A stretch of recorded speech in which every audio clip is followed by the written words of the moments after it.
We're going to get started with the main part of our evening. And I'd just like to take a moment to again welcome our live streaming guests to the event. Hello, everyone who's joining us online. We have 50 or so members and friends from around the country. So thank you for joining us this evening from wherever it is you find yourself.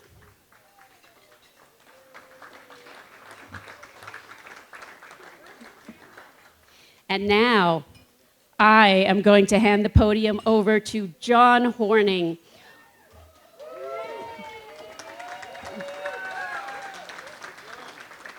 Guardian's illustrious and inspirational leader who has been at the Guardian's helm for over 20 years and led our group from a small, scrappy organization of just a few in Santa Fe to the powerful and often feared voice for nature that we are today. We are still scrappy, and we do a lot of work and we have a lot of staff all across the American West. So please join me in a round of welcome for Mr. John Horning.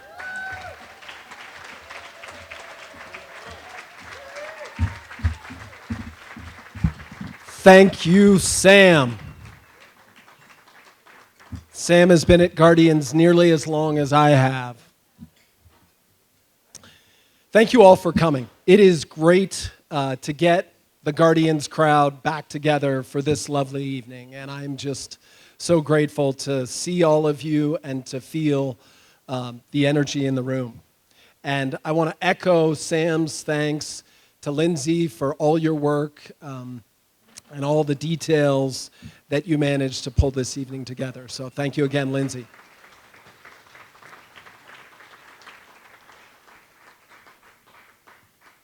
A lot has happened since we last convened here 3 years ago. And I'm not talking about the fact that we no longer have a crazy man in the White House, though I'm thankful that we don't. I'm talking about what's happened in the world of Wild Earth Guardians work. I want to give just a few highlights of our wins and our progress.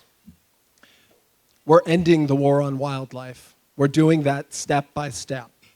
Last year in New Mexico, we won the passage of a legislative campaign here in the state legislature to ban traps, snares, and poisons.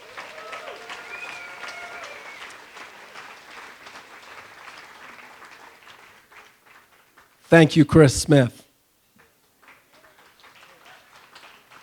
And now we're taking that campaign to Nevada.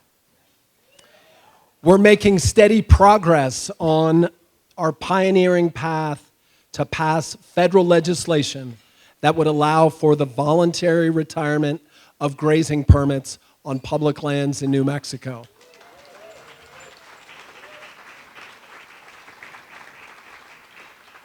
Our two New Mexico senators introduced legislation last fall and passed it out of a key committee earlier this summer.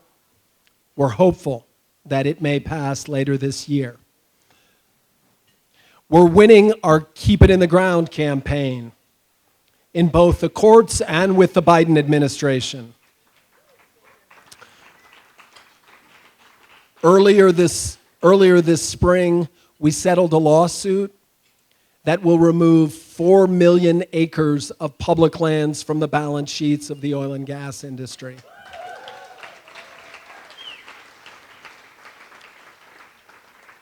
Thank you, Jeremy Nichols. Thank you, Daniel Timmons. And thank you, Sam. I also forgot to thank you, Madeline, for all your great work on permanent retirement. So give Madeline a hand, too.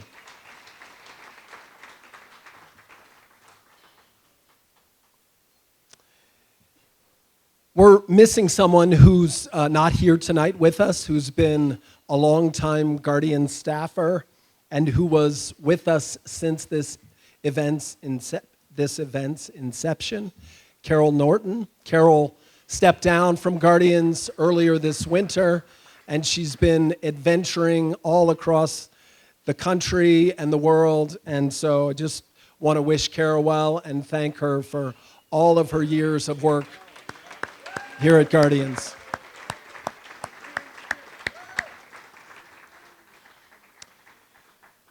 Also, just want to note that we lost a giant earlier this week in the conservation movement when Dave Foreman passed on. Dave was an inspiration to, I would say, everyone who works on Western conservation issues, and all of our work, as we do it, we stand on the shoulders of giants like Dave Foreman. So just want to acknowledge him and his lifetime. So tonight's theme is freedom to roam. So it's only fitting that our speaker, Rick Ridgway, is a man who spent a lifetime roaming the world. Though I only met Rick a few months ago, I feel like I've known him for a lifetime. When I was a kid, I'm certain that I read about him in the pages of National Geographic that featured his climbing team's ascent of K2 back in 1978. He's lived a life full of adventure, one after the other, and in doing so, he's fallen in love with wild places. One of the catalysts for Rick being here this evening was a speech that he gave at a climate conference in Copenhagen back in 2009. It inspired many of the people in the audience that day and others all across the world, including me. He announced the initiative that he led at Patagonia for nearly a decade. It was called Freedom to Roam. It was a call to action to save wildlife by connecting large landscapes, giving them the freedom to migrate between winter habitats and summer habitats. He brought to the attention of the world an issue that hasn't gotten nearly enough attention: the need to save wildlife corridors. Though I've only come to know him quite recently, we've struck up a warm friendship. No doubt it's because he walks through the world with his big heart guiding the way. Please join me in giving Rick a warm welcome. Thank you.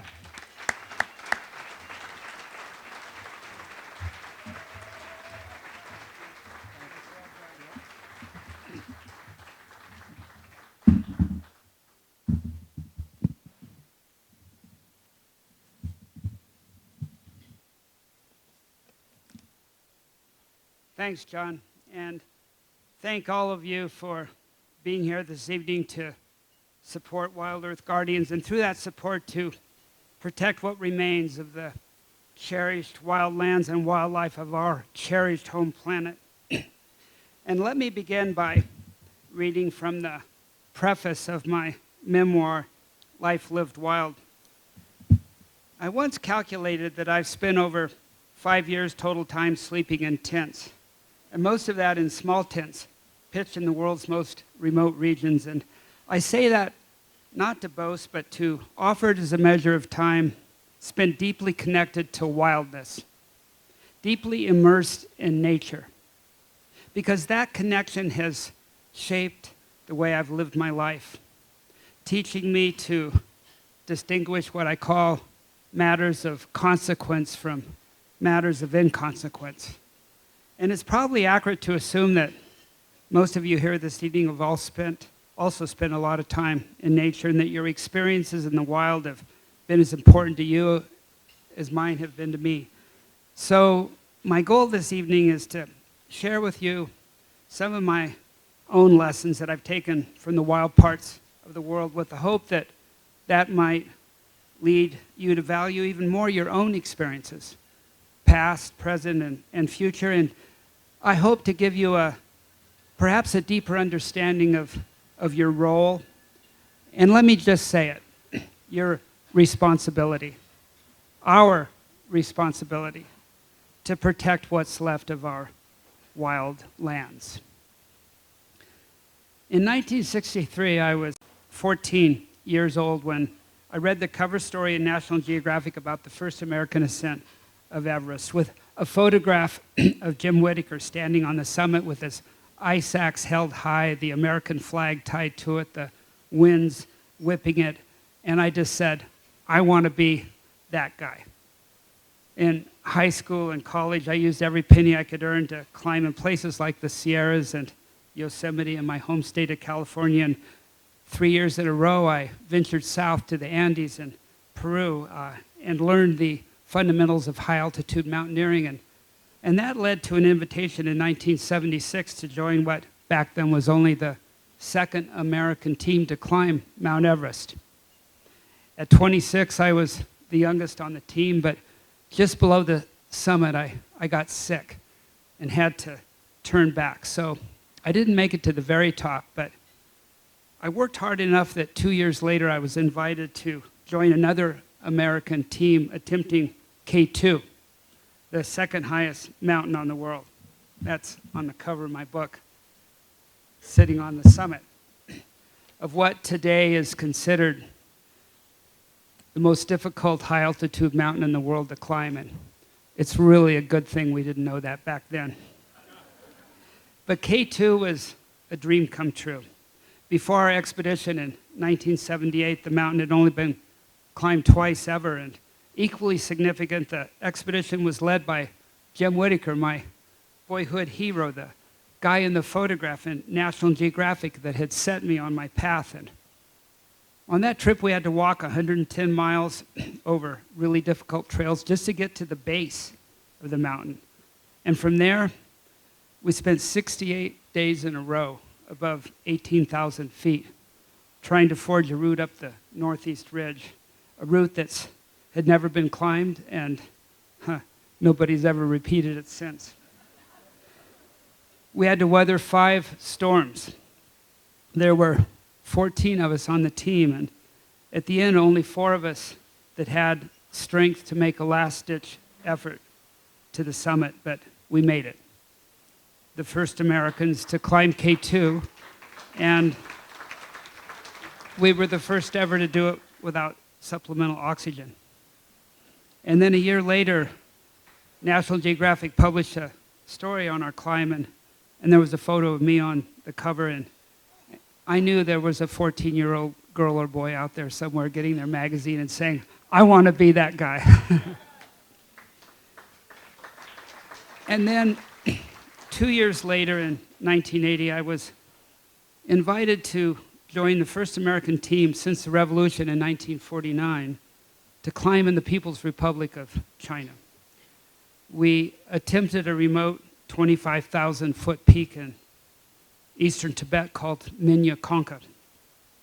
And I was with a team of good buddies and friends, including Yvonne Chouinard, the founder of Patagonia, and Jonathan Wright, who was also my business partner. We were a writer-photographer team working with National Geographic. And things were going okay until one day coming down from our Camp 2 position at 20,000 feet, I was roped with Yvonne and Jonathan when we triggered an avalanche.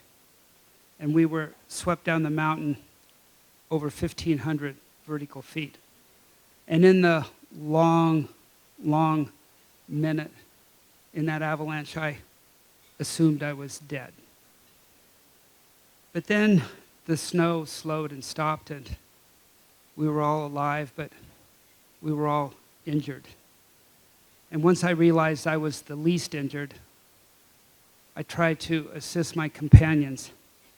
But after a half hour, Jonathan died in my arms. And next day, I buried him under a mound of rocks next to where he had died, and I went home.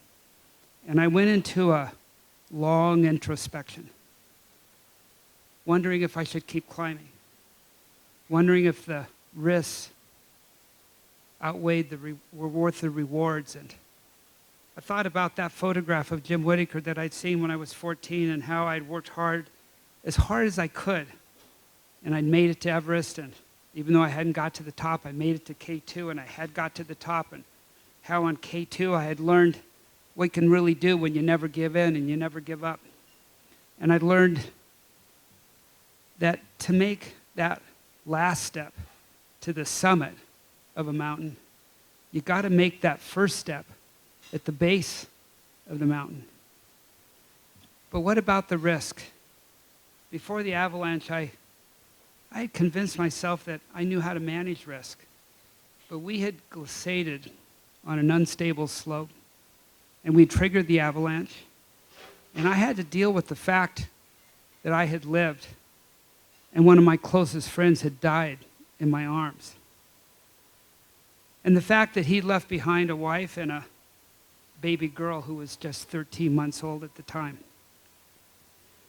And I was pretty sure that Yvonne was struggling with the same doubts and the same guilt.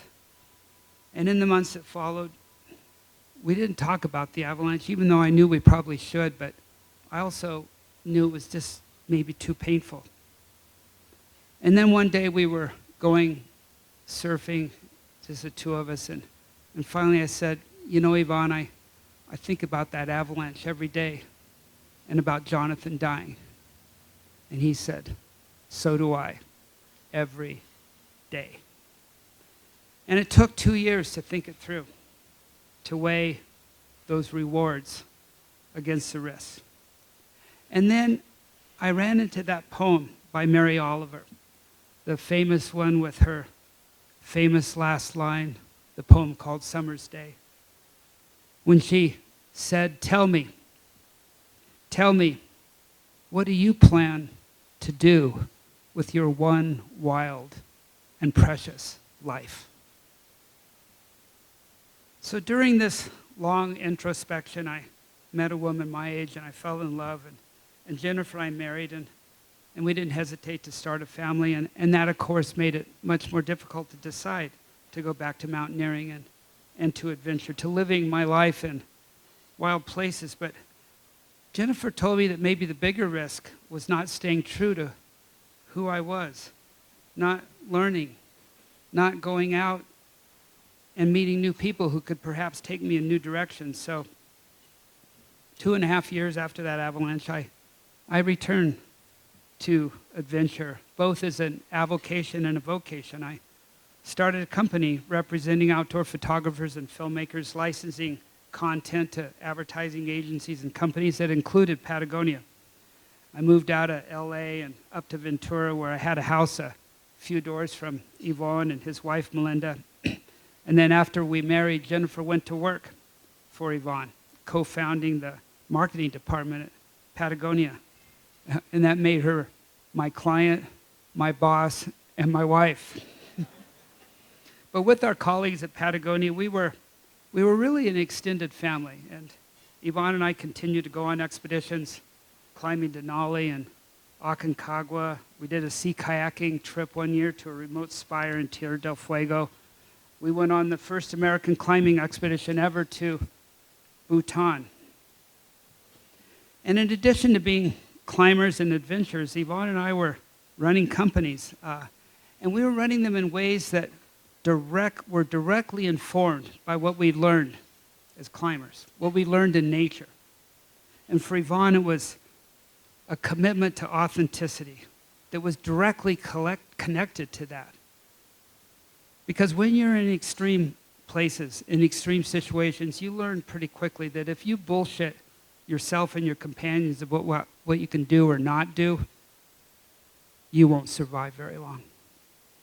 And the most important thing that we took from those high elevations and brought down to our lives at sea level was the fundamental understanding that the success of our businesses, the success of any business, whether you're in goods or services, it depends on a healthy planet. It depends on a healthy supply of nature's resources. And further, to have healthy markets, you have to have healthy societies. And you can't have healthy societies without healthy planet. And to us, having spent so many of our formative years in wild nature, these interconnections were, self-evident. And it continues to baffle me and Yvonne how few business people seem to understand this basic connection. And you get Jeff Bezos and Elon Musk believing that, if we fuck up this planet, all we got to do is go to Mars. And I'd love to get on a panel with those guys, because I'd look them right in the face and I'd say, there's no way we're ever going to turn Mars into Earth. But if you guys don't change what you're doing, and if you don't become better guardians of our one and only home planet, we are going to turn Earth into Mars. Yeah.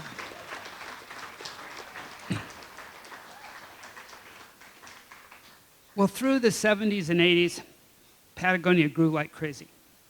But growth was a dilemma because Yvon knew that as the company grew, so did its impact. And he did his best to reduce that impact with efforts like using only organically grown cotton in some of the clothes. And he also knew, however, that organically grown cotton used a lot of water. And realizations like that led him to the conclusion that the company had to give back by giving grants to environmental groups, by paying what Yvon called the company's earth tax. And in the year 2000, just before the internet bubble popped, I sold my business and joined Patagonia, overseeing the company's global environmental initiatives, including its philanthropy.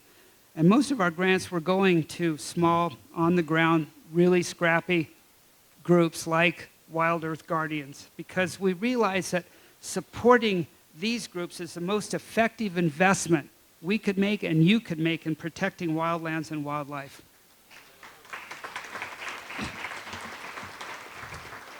At the same time, we wanted to raise awareness around this idea of prioritizing wildland protection to focus on the most important part, as John has just told us, wildlife corridors. And we committed to a campaign to raise awareness around the critical function of corridors. And at Patagonia, we've always been good marketers, and we were looking for a name for the initiative when we decided to call it Freedom to Roam. And let me again read from a section in the book here. This one's pretty fun. For the next year, the company published articles in its catalogs about the science of large landscape connectivity, about the politics of protecting wildlife corridors, and about building community to support the idea of human beings going about their activities in ways that gave their wild brethren the freedom to roam. I knew we'd chosen a good name when I had a meeting with several high-ranking Army and Navy officers in Washington, D.C. to discuss creating wildlife-friendly buffers around military bases, those sensitive zones the officers referred to as being outside the fence. "This name's perfect," one of the generals said. "If we're talking to a landowner who leans to the right, we're just going to emphasize the freedom part. And if he's going to the left, well, we'll focus on Rome." Well, the campaign needed to be based on defensible science, and for that I turned to Tom Lovejoy. And some of you know that Tom died just a few months ago after a long and super impactful life. He was the UN ambassador for biodiversity. In fact, Tom coined the word biodiversity. His mentor was E.O. Wilson, who in the early 60s had done an experiment off Florida where he measured the amount of biodiversity on islands of varying sizes and varying distances from the mainland. And Ed Wilson proved that the smaller and more isolated an island, the smaller its biodiversity.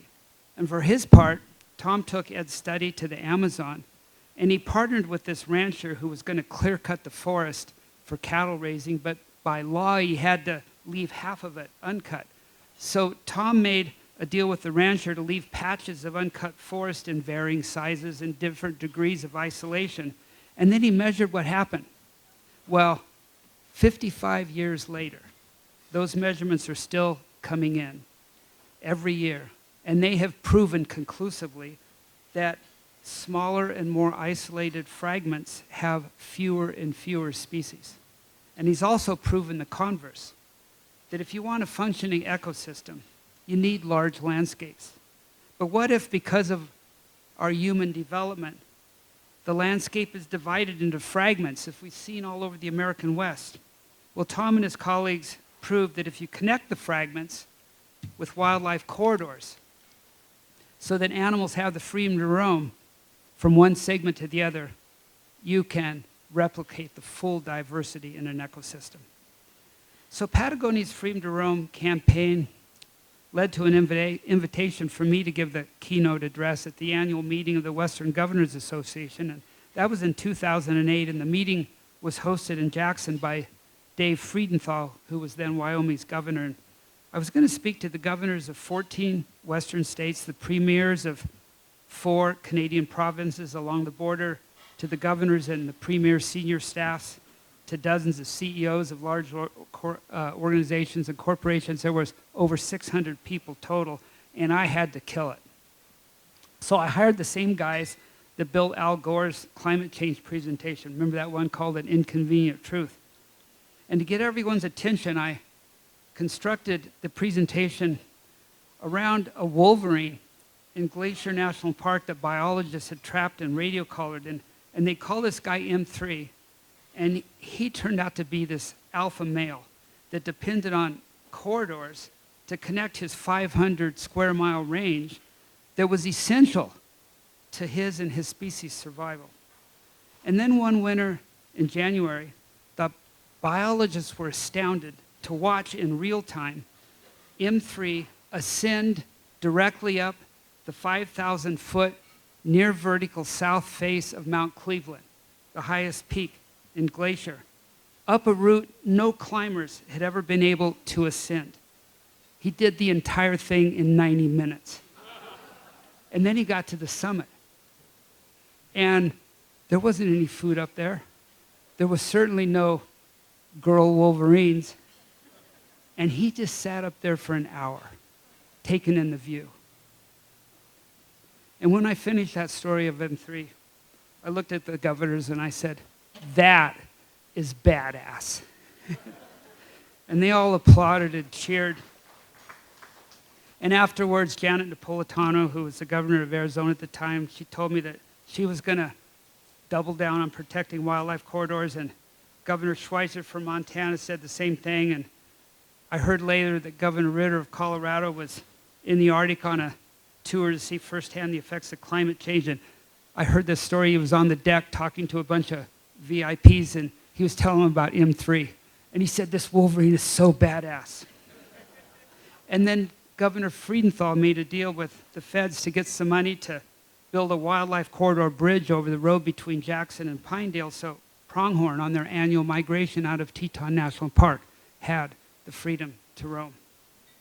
Now, these achievements were important, but they were small compared to the work that still needs to be done to guarantee that our brethren wild creatures have the freedom to roam. And that's why I'm so thrilled to be here speaking to you guys, to support Wild Earth Guardian's new campaign, as you saw out there, the Greater Gila to Greater Glacier, with this vision to connect the wildlands of the Continental Divide. From, as a brochure right here that you saw this evening that was on all of your chairs, read inside, because it says that we will protect from the alpine meadows of Glacier, Greater Glacier along the Canadian border, to the rugged river canyons of the Great Gila, deep in the heart of the American Southwest. John and all you staffers here, that's badass.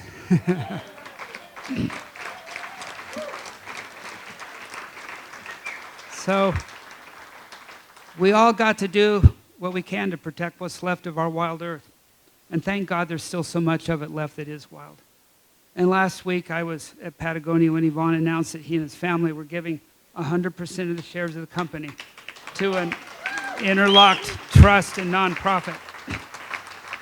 And that's to guarantee that no matter what happens to the future of the company's, its commitment to use its business as a tool to protect wild earth will never falter. And as Yvon said, 100% of our profits will go now to protecting the planet, because effectively Patagonia shares are now owned by the planet. And Yvon, that's badass. And it's important to note that, you know, he and his family got, like, despite what you may have read recently, they got zero tax benefits from this. And instead it cost them $20 million to do this deal.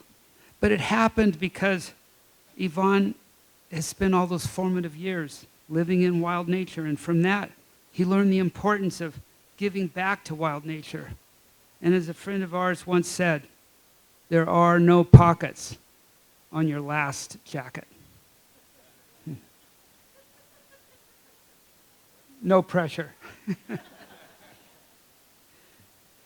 Like most companies, Patagonia has an active intern program, and every summer we have a little over 10 positions for interns from a pool of about 10,000 applicants, and it's a lot harder to get a Patagonia internship than it is to get into Harvard. And several years ago, one of those interns was a young woman who was a really accomplished outdoor athlete, and I had known her since she was a baby. Because she was 13 months old when her father died in my arms after that avalanche in that remote corner of Tibet. And Jonathan had named her Asia after his favorite place in the world. And after he died, her mother, had shut his memory out of their lives, and she had grown up with a household of 2. And now she's going to stay with my family and me, and I knew at some point she was going to want to know the details about how her father had died. And sure enough, she asked me at the end of her internship if we could have a talk. And I didn't hold back telling her about the avalanche and about how I tried to console her father and tried to keep him alive. And she thanked me, and then she said, "That's not why I wanted to talk to you. I've got a favor." She said that she wanted me to take her back to that mountain in Tibet to climb up the mountain and find her father's grave. And I told her I needed to think about it. So I went to my wife, Jennifer, and she said, "Of course you're going, because Asia's not asking you to find her father. She's asking you to be your father." And I knew that if Jonathan had lived, he would have taken his daughter on some of his trips, and those trips would have included Asia, the place. And that's what Asia and I did. We went to the Everest region where she met the Sherpas who had been her father's friends, who now became her friends, and we ventured to western Tibet, where just the 2 of us climbed a 21,000-foot mountain that until that day had never been ascended. And in eastern Tibet, we approached the flank of Minyakonka, where her father had died, and it had been 20 years, and the glaciers had receded, and I wasn't sure I could find the grave, but finally on this barren buttress, I found it. But now it had been torn apart, probably by a snow leopard. So Asia and I together gathered up her father's bones, and we reburied him and strung fresh prayer flags over the grave. And that adventure, it was really a pilgrimage. The whole thing took 2 months. And in that time, I shared with Asia stories from my adventures, the lessons I'd taken, the lessons that I knew her father would have shared with her, some of the lessons I've shared with you guys this evening. I told her how you can only make that last step if you commit to making that first step. How you need to go about your life knowing that it's not about the summits, but it's really about the footsteps to get to the summit. It's about the way you get there that counts. And that in your work life as well as your home life, your life has to have a purpose. And that purpose needs to be more than just about you, but about how you can be more than just yourself. And I told her about my challenge after her father had died to decide whether to return to living my life in the wild, to doing what I can with what remains of my life to safeguard the wild. And I told her how I'd come to realize it's a challenge that never ends, a challenge that all of you here tonight also need to consider. That wherever you are on your life's journey that every day, every night, right now, you need to pause and ask yourself, what am I doing with my one wild and precious life?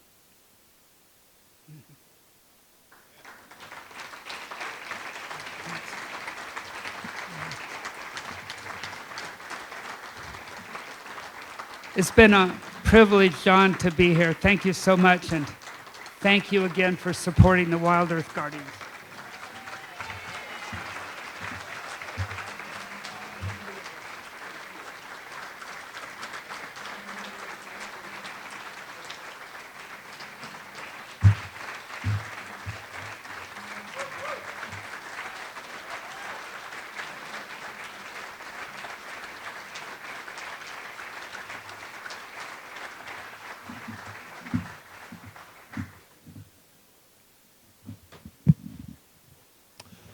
Thank you, Rick, for your wisdom and your compassion.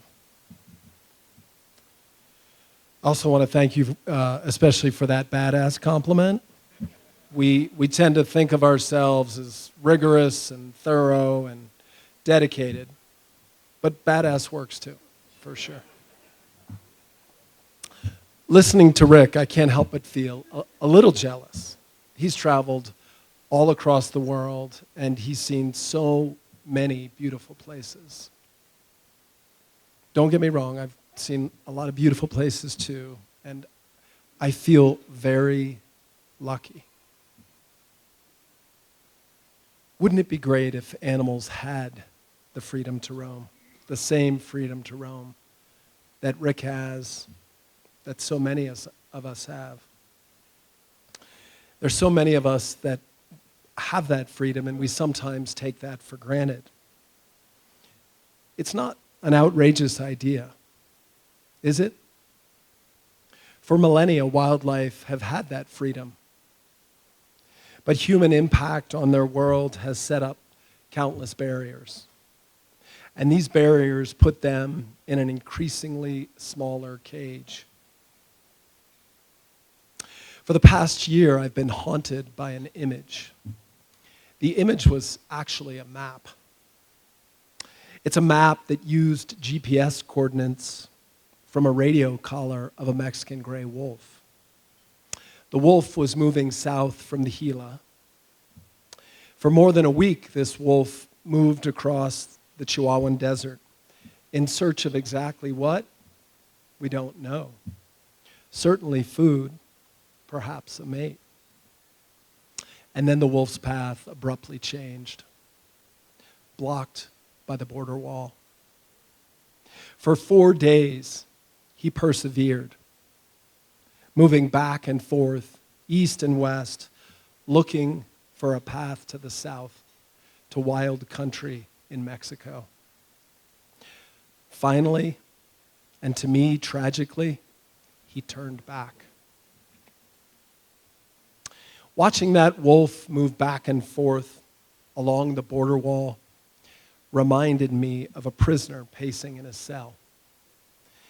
The inescapable fact is this: we've put our wild animals in a prison. The bars that lock them in are highways, logging roads, shopping centers, oil and gas pipelines, and many other objects that serve human desire at the cost of animal needs. Wild Earth Guardians would like to remove the bars that cage these wild animals in.